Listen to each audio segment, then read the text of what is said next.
Now, joining me to discuss the deepening political crisis within the Labour Party is political affairs analyst Jide Ojo. Thank you so much for joining us, Mr. Ojo. Now, Governor Alex Otti has described Julius Abure's action as impersonation and an affront to democracy, now asking the Inspector General of Police to arrest him. Do you expect the police to act in that? I'm not sure the police will want to dabble into local politics, Tamilore. The reason being that the Alex Otti as a governor does not have the power to order the arrest of another person, more so when such a person has not directly offended the governor. So there is no threat to the governor's life. There is no arson on his property. And so on what basis, just because there is a misunderstanding between two chieftains of the same political party, I don't think the Inspector General of Police will heed that. More so, as the Supreme Court has said, this is an internal affairs that they should go and sort out. I think the solution to Labour Party crisis in the immediate period will lie with whatever understanding INEC believes it has. Recall that immediately after the recent Supreme Court decision, Alex Otti went to the INEC headquarters to submit a copy of that Supreme Court decision, highlighting the relevant portion for the attention of INEC.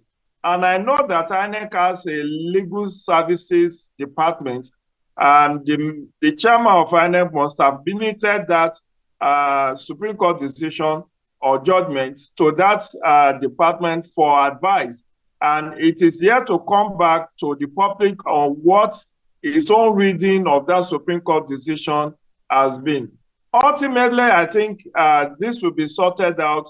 But in the interim, it destabilizes the Labour Party and could lead to further hemorrhage in terms of defections of its members into the ruling party or any other political parties as it were. Mr. Ojo, now, with two factions now laying claims to the leadership of the party, even after the Supreme Court judgment, how do you think this crisis can be resolved? Because as it is now, it is difficult to conclusively tell who the leader of the party is at the moment. In fact, Amilore, let me correct you. There are three people laying claims to the leadership of Labour Party. There is still Lamidi Apapa, who agreed that the term of Abure has expired and he is now the de facto and the jure national chairman of the party. There is Nenadi Usman, Esther Nenadi Usman, former finance minister, who is heading the caretaker committee, and then there is Abure himself.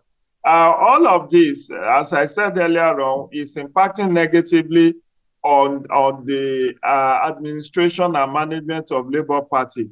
And as I also said earlier on, this could lead to further hemorrhage in terms of the fact that many elected members of the Labour Party may actually excuse themselves and move to the either PDP or APC.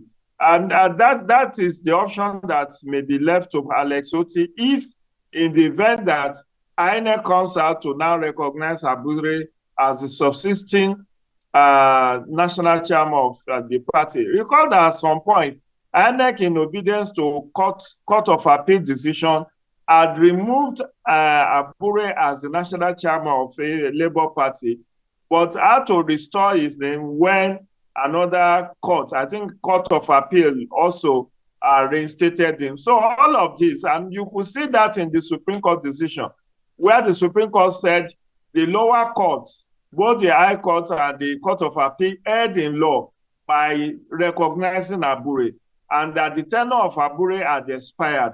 But it is not for me to give effect to that Supreme Court decision. It is for INEC as a regulator, because INEC registers and can be registered a political party. INEC is the regulator of political party affairs in Nigeria.